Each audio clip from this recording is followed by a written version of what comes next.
daawadayaal ku soo dhawaada kanaalka farshaxan arday u dhashay dalkaasi Jarmalka ayaa waxa uu daraasad ku sameeyay sharaabka Coca-Cola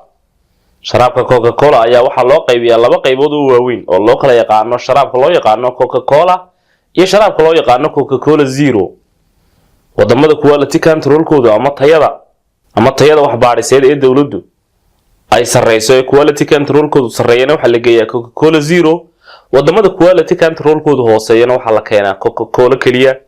inta badanna Coca-Cola waxa la keenaa wadamada ka hooseeya Saxaraha ama Sub-Saxara loo yaqaano ee Afrika ku yaala haddaba hadimada uu Coca-Cola ku hayo dadkeena iyo chemicalska ku jira ee caafimaadka u daran waxa aynu kaga bogan doonaa barnaamijkan ama muuqaalkan uu ka diyaariyay ardaygan reer Jarmal